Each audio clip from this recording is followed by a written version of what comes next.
வணக்கம். நாங்கள் tsunami affected family. சுனாமியால் பாதிக்கப்பட்டு கடந்த 22 ஆண்டுகள் ஆகுது. ஆனால் இது வரைக்கும் எங்களுக்கு சுனாமியால் பாதிக்கப்பட்ட வீடு வந்து கிடைக்கல. நாங்கள் பல கட்ட போராட்டங்கள் பண்ணியிருக்கிறோம். ஆனால் அத்தனை போராட்டம் பண்ணியும் இன்னமும் அரசு வந்து எங்களுடைய பிரச்சனையை வந்து காது கொடுத்து கேட்டு செவி சாய்க்காமல் இருக்கிறாங்க. ஏன்னா நாங்கள் வந்து அந்த சுனாமி அஃபெக்டட் வந்தபோது எங்களுக்கு தற்காலிக குடியிருப்பாக காரிநகர் திட்டப்பகுதியை அந்த இடத்த வந்து எங்களுக்கு தற்காலிக குடியிருப்பு கட்டி கொடுத்தாங்க. நாங்கள் அங்கே போய் தற்காலிக குடியிருப்பாக வாழ்ந்தோம். நாங்கள் வாழ்ந்து 5 மாத காலம் நாங்கள் அங்கே வாழ்ந்தோம். டென்ட் வீட்டில் அது தீப்பற்றி இருந்ததுனால அங்கேருந்து நாங்கள் அப்புறப்படுத்தப்பட்டோம். அங்கேருந்து அப்புறப்படுத்தப்பட்டதும் எல்லாருமே 4 பக்கமாக ஓடி கலைஞ்சி பிரிஞ்சிட்டாங்க. ஒவ்வொரு இடத்துல ஒரு ஊரில் ஒரு 10 பேர் 20 பேர்னு இந்த மொத்தம் டோட்டல் 178 குடும்பம். அந்த 178 குடும்பத்தில் 20 ஃபேமிலி வந்து 20 குடும்பத்தார் இறந்துட்டாங்க. ட்ரான்ஸ்ஃபரு அந்த மாதிரி 20 பேர் போயிட்டாங்க. மீதி உள்ள தான் 158 பேர். இந்த 158 பேரும் பலதரப்பட்ட பகுதியில் இருக்கிறாங்க. எண்ணூரில் இருக்கிறாங்க, கத்திவாகத்தில் இருக்காங்க, கார்கிநகரில் இருக்காங்க, கார்கிநகர் ஏரியாக்களில் இருக்காங்க. அதே மாதிரி வந்து திருவீட்டூரில் இருக்காங்க, சுனாமி கோட்டத்து இந்த பக்கம் நேதாஜி நகரில் இருக்காங்க, அண்ணா நகரில் இருக்காங்க, பூண்டிதாமத்தில் இருக்காங்க, நாகராஜ் தோட்டம் இருக்கிறாங்க, காசிமேட்டில் இருக்காங்க, திடீர் நகரில் இருக்காங்க. இது மாதிரி அங்கங்கே பலதரப்பட்ட மேற்கு சைடில் வந்து எல்லோரும் இருக்கிறாங்க. எங்களுக்கு வந்து ஒரு இடமா இன்னும் அமைச்சு கொடுக்கல.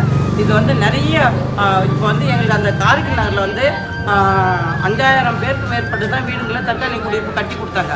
அதில் வந்து அங்கங்கே கொஞ்சம் வீடுகளை கட்டி கொடுத்துட்டு மீதி பேருங்களை செதற விட்ட மாதிரி ஆயிடுச்சு. அதில் வந்து இந்திய மீனவ மகளிர் தொழிற்சங்கம் சார்பாக 200 பேரை வந்து வீடு இல்லைன்னு சொல்லிட்டு வந்தவங்களை ஃபாலோ பண்ணி இன்ன வரைக்கும் நாங்கள் ஃபாலோ பண்ணதில் 158 பேர் ட்ரான்ஸ்ஃபர் டெஸ்ட்லாம் போக 158 பேரை நாங்கள் வந்து எங்களுடைய ஃபாலோ பண்ண வச்சு நாங்கள் கலெக்டருக்கு கோட்டை சிஎம் அந்த மாதிரி எவ்வளோ பேருக்கு 1000 மனு கொடுத்துருக்குறோம். கடலில் இறங்க போராட்டம் பண்ணோம். கடலில் இறங்க போராட்டம் பண்ணதின் அடிப்படையில் வந்து எங்களை வந்து வீடு ஒதுக்கீடு செய்து தரேன்னு சொன்னாங்க.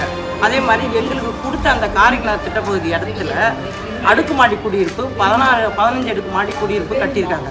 எங்களுக்கு கொடுத்த இடம் அந்த இடத்த எங்களுக்கு கொடுத்துட்டு அந்த இடத்துல வந்து நீங்கள் தற்காலிக குடியிருப்பு கட்டியிருந்து அதை வந்து தற்காலிக குடியிருப்பு கொடுத்த இடத்துல நீங்கள் அடுக்குமாடி குடியிருப்பு கட்டி 6,75,000 விற்பனை செய்கிறாங்க. இப்போ அந்த இடம் எங்களுக்கு சுனாமியால் பாதிக்கப்பட்டவங்களுக்கு ஃப்ரீயாக கொடுத்த இடம். அதை வந்து நான் தான் கோர்ட்டுக்கு போனேன். கோர்ட்டுக்கு போய் அந்த இடத்த வந்து இதே அமைச்சர் சேகர் பாபு தான் வந்து அன்றைக்கி எங்களை வந்து கூட்டிகிட்டு போய் கோர்ட்டில் கொண்டு நிற்க வச்சார். நாங்கள் வந்து கோர்ட்டில் நின்று அந்த இடத்துக்கு வந்து A1 கேஸு நான் தான் அந்த இடத்த வந்து கொடுத்தாங்க. எங்களுக்கு கொடுத்து நாங்கள் அந்த இடத்த வந்து நாங்கள் வந்து கைப்பற்றி நாங்கள் மீனவர்களாம் போய் அங்கே குடியேறணும். அதில் வந்து அந்த இடத்த எங்களை தீப்பற்றி எரிஞ்சு காலி பண்ணிவிட்டு அடுக்குமாடி குடியிருப்பு கட்டி விற்பனை செய்து எந்த வகையில் நியாயம் தெரியல. அப்படியே நீங்கள் விற்பனை செய்கிறீங்க. இந்த 158 குடும்பத்தாருக்கு இலவசமாக கொடுத்துட்டு நீங்கள் விற்பனை செய்கிறது இல்லாமல் இந்த பாதிக்கப்பட்ட சுனாமி குடும்பத்தாருக்கு இது வரைக்கும் கொடுக்கல. நீங்கள் அப்படியே கொடுக்குறதா இருந்தாலும் உங்களுக்கு வந்து 6,75,000 நீங்கள் கட்டினா தான் கொடுப்பேன்னு சொல்கிறது இது எப்படி முறை தெரியல. அப்படியே வந்து நீங்கள் அப்படி கட்டினா தான் கொடுப்பேன்னாங்க. நாங்களும் ஏற்றுக்கணும். எங்களால் வந்து மீனவருங்க எங்களுக்கு சம்பள பேசிக்கலாம் எதுவும் கிடையாது, நாங்களுக்கு போனால் கூலி இல்லைன்னா எங்களுக்கு வருமானம் கிடையாது, அதனால் எங்களால் மொத்தமாக பணம் கட்ட முடியாது, இது 50,000 முன்தொகை கட்டிட்டு மாத தவணை முறையில் வந்து எங்களுடைய தொகையை வந்து மாதம் 2,000 நாங்கள் கட்டணும்னு சொல்லிட்டு கடலில் இறங்குற போராட்டம் பண்ணி அதுக்கப்புறம் நாங்கள் ஏற்றுக்குன்னு அந்த மாதம் 2,000 கட்டணும்னு சொல்ல ஒத்துக்குன்னு எங்களுக்கு ஜிஓ பாஸ் பண்ணி அந்த இடத்த வந்து ஒதுக்கீடு பண்ணிட்டு மாதம் 2,000 கட்ட சொன்னாங்க. சரி நாங்கள் கட்டணம் ஏற்றுக்கலாம். 50,000 நாங்கள் கட்டி எங்களுடைய பில்லுங்களையே நாங்கள் வாங்கி வச்சுக்கோம். காரிநகர் திட்டப்பகுதிக்கு 100க்கும் மேற்பட்டவங்க வந்து குறைஞ்சது வந்து 5 கோடி ரூபாய் கிட்ட நாங்கள் கட்டியிருக்கிறோம். எங்களுடைய தொகையை வந்து 5 கோடி ரூபாய்க்கிட்ட நாங்கள் ஒவ்வொரு நபரும் வந்து 100க்கு மேற்பட்டவங்க வந்து 50,000 நாங்கள் கட்டி எங்கள் பில்லை வாங்கி வச்சுருக்கிறோம்.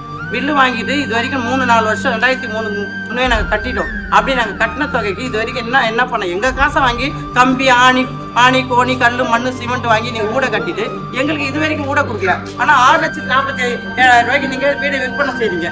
ஆனால் வந்து பாதிக்கப்பட்ட சுனாமியில் பாதிக்கப்பட்டவங்களுக்கு எங்களை காட்டின இடம், எங்களை காட்டி வாங்கின இடம் அது. இது நாங்கள் கட்டியிருக்கிறோம். பணம் 50,000 முன்பணம் கட்டியிருக்கிறோம். மாத தவணை கட்டணும்னு சொல்லியிருக்கிறோம். இது வரைக்கும் ஆனால் எங்களை காட்டி வாங்கின வீட்டுக்கு ஆனால் எங்களுக்கு வீடு கொடுக்காத நிற்க வைக்குது. இது எந்த வகையில் நியாயம் தெரியல. இப்போ நாங்கள் கேட்க போனால் எங்களை வந்து சிஎம் பார்க்க விட மாட்டாங்க. எங்களுக்கு வந்து அவர் தொடர்பு கொள்ள விட மாட்டாங்க. ஏன் அமைச்சரையே பார்க்க விட மாட்டாங்க. அங்கே இருக்க ஒரு காவல்துறையில் இருக்கார் அமைச்சர், குடிசை மாற்ற அமைச்சர், அவருடைய காவல்துறையினர் அந்த கேட்டாண்ட வந்து முகத்தை மட்டும் எட்டி பார்த்துட்டு ஐயா இல்லை இந்த ஒரு வார்த்தை தான் அவருக்கு தெரியும் பொழுது அந்த வார்த்தையை திருப்பி அனுப்புறாரு. எங்களுக்கு வந்து உடனடியாக ஜிஓ எப்படி பாஸ் பண்ணிக்கிங்க, எங்களை வந்து வங்கி லோனாவது அல்லது வந்து வாரியத்திலேயாவது கட்டுங்கன்னு சொல்லி கொடுத்தாங்க. நாங்கள் அவங்க சொன்ன பிரகாரம் வங்கி லோனுக்கும் போனோம். வங்கி லோனுக்கு போனால் அதில் எல்லாருக்கும் ஏஜி பார்னு 15 பேர் தான் செலக்டட் ஆனாங்க. அந்த 15 பேருக்கும் 6,75,000 வந்து செக் கொடுத்துட்டாங்க. அதையும் வாங்கி நாங்கள் கொடுத்துட்டோம். மீதம் உள்ளவங்க வாரியத்தில் கட்டணும்னு சொன்னாங்க. நாங்கள் வாரியத்தில் கட்ட தயாராக இருக்கோம். எங்களுக்கு தயவு செய்து உடனடியாக எங்களுடைய இந்த சுனாமியால் பாதிக்கப்பட்ட 158 குடும்பத்தாருக்கும் உடனடியாக வீடு வழங்கணும். இல்லைன்னா நாங்கள் இந்த முறை வந்து எங்களுக்கு இந்த எலெக்ஷன் வரதுக்கு முன்னாடி வீடு வழங்கலைன்னா நாங்கள் கடல்ல இறங்குற மாதிரி இல்லை, அந்த அடுக்குமாடி குடியிருப்புலேயே ஏறி எல்லாரும் குதிக்கிற மாதிரி முடிவு பண்ணியிருக்கோம். அங்கேயே உண்ணாவிரதம் போட போகிறோம். எங்களை அதுக்குள்ள எங்கள் வீட்டை கொடுங்க. நாங்கள் கேட்ட பணத்தை நாங்கள் வாரியத்தின் மூலம் கட்டுறோம். மற்றபடியாக வந்து இன்னும் முக்கியமாக பேசணும். இப்போ எல்லாரும் சுனாமியால் பாதிக்கப்பட்டவங்க தான் இந்த 178 குடும்பத்தையும் வந்து மீன்துறை மூலமா வந்து ஆய்வு செய்யப்பட்டு அனைவரையும் வந்து விசாரணை செஞ்சு இவங்கள மீனவர்கள் சுனாமியால் பாதிக்கப்பட்டவங்க வந்து எல்லாரையும் தனித்தனியாக ஒவ்வொரு குடும்பத்தாரையும் தனித்தனியாக விசாரணை பண்ணி அவங்கவுங்களும் பெயர் பட்டியலில் இவங்கெல்லாம் சுனாமியால் பாதிக்கப்பட்டவங்க 158 குடும்பம் சுனாமியால் பாதிக்கப்பட்டவங்க, மீதி 20 குடும்பம் வந்து சுனாமி மீனவர்கள், மீதி 20 குடும்பம் வந்து மீனவர் அல்லாத மீன் சார்ந்த தொழில் பண்ணக்கூடியங்க அப்படின்றத பேர் லிஸ்ட்டோட சுனாமியால் பாதிக்கப்பட்டவங்கன்ற லிஸ்ட்டோட வந்து குடிசை மாற்று வாரியத்துக்கு அனுப்பிட்டாங்க. ஆனால் வந்து மீன்துறை வந்து எந்த சப்போர்ட் சர்வீஸும் வந்து இந்த சுனாமி அஃபெக்டட் ஃபேமிலிக்கு பண்ணலை. இதே மாதிரி உலக வங்கி கோடிக்கணக்கில் வந்து அன்னைக்கு சுனாமியால் பாதிக்கப்பட்ட நேரத்தில் வந்து கோடிக்கணக்கில் வங்கி வந்து உலக வங்கி பணம் கொடுத்தது. அந்த உலக வங்கி கொடுத்த பணத்தை சுனாமியால் பாதிக்கப்பட்ட வீடுங்களை கட்டினது. ஆனால் சுனாமி சார்ந்தவங்க மட்டும் அந்த வீடை கொடுக்கல. மசான் கோயிலில் இருக்கிறவங்க, கோட்டையோட பல்லாசில் இருக்கிறவங்க, இந்த பறக்கும் ட்ரெயின் கட்ட அந்த கூவம் ஓரத்தில் இருக்கிறவங்க, அரும்பாக்கத்தில் இருக்கிறவங்க, அண்ணா நகரில் இருக்கிறவங்க, இந்த மாதிரி குடிசை பகுதியில் இருக்கிறவங்க கொண்டு வந்து அந்த இடத்துல போட்டு குடியேற்றினாங்க. ஆனாலும் இது வரைக்குமே அந்த வீடுங்களை வந்து சுனாமியால் பாதிக்கப்பட்டவங்களுக்கு ஒட்டு மொத்தமாக யாருக்கும் கொடுத்து நிரப்பவே இல்லை. இன்னும் 1000க்கு மேற்பட்டவங்களுக்கு வந்து கொடுக்க வேண்டிய வாய்ப்புகள் 1000க்கு மேற்பட்டவங்க கொடுக்க வேண்டிய வாய்ப்புகள் இருக்கு. ஆனால் வந்து இது இன்னமும் வந்து அது ஃபினிஷ்டு ஆகலை, முடிகிற மாதிரி இல்லை, அது கொடுத்து முடியல. அதே வந்து இப்போ வந்து இந்த 6,75,000 கேட்கும்போது அன்னைய சுனாமி அந்த பீரியட்ல வந்து இலவசமாக தான் கொடுத்தாங்க. ஏன்னா கோடிக்கணக்கில் வந்து உலக வங்கி வந்து சுனாமியால் பாதிக்கப்பட்டவங்களுக்கு கோடிக்கணக்கில் எல்லா நாடுகளும் பணம் கொடுத்தாங்க. அதே மாதிரி உலக வங்கி இந்த பணம் வந்து சுனாமியால் பாதிக்கப்பட்டவங்களுக்கு கொடுத்தாங்க. அந்த பணம் என்ன ஆச்சுன்னு தெரியல. இதே மீன்துறையில அந்நிய செலவாணிக்கு வந்து கோடிக்கணக்கில் மீனவர்கள் சம்பாதிக்க பணத்தை வந்து அந்நிய செலவாணிக்கு செலவிடுறாங்க. ஆனால் இந்த மீனவர்கள் பாதிக்கப்பட்ட 158 குடும்பத்துக்கு அந்த பணத்தை கொடுத்து உதவணும். அவங்க மீனவர் நலவாரி இருக்குது, அந்த நலவாரியத்தில் கொடுத்து உதவணும்னு அவங்களுக்கு தெரியல. இப்படி செஞ்சாலும் மத்திய அரசு கொடுத்தாலும் ஒன்று தான், மாநில அரசு கொடுத்தாலும் ஒன்று தான், நாங்கள் மீன்துறை கொடுத்தாலும் ஒன்று தான். ஆனால் நீங்கள் அங்கேயே போய் கேட்டுங்கன்னு சொல்லிட்டு ஏடிங்க வந்து கை வச்சுறாங்க. அந்த எம்டி வந்து இப்படி சொல்றாரு, எங்களுக்கு அது பொறுப்பு கிடையாது அப்படின்றாரு. அப்போ வந்து மீன்துறைக்கும் குடிசை மாற்று வாரியத்துக்கும் ஏழைங்களுக்கும் பொறுப்பு இல்லையா? இப்போ எல்லாம் ஒரே அரசாங்கம் தானே இருக்கு. அப்போ அவங்க அந்த பொறுப்பை ஏற்றுக்கணும் இல்லைங்களா? பொறுப்பு ஏற்றுக்கணும் தானே எங்களுக்கு கொடுக்கணும். அவங்க அப்படி சொல்லும்போது எங்களுக்கு அரசே வந்து முன் நின்று எங்களுக்கு கொடுக்கட்டும். நாங்களே எங்களுடைய சுமையை ஏற்றுக்கிறோம். நாங்கள் முன் பணமாக 50,000 கட்டியிருக்கிறோம். மீதி காசை மாதம் 2,000 கட்டுறோம். எங்களுக்கு தயவு செய்து வீட்டை உடனே கொடுங்க. நன்றி.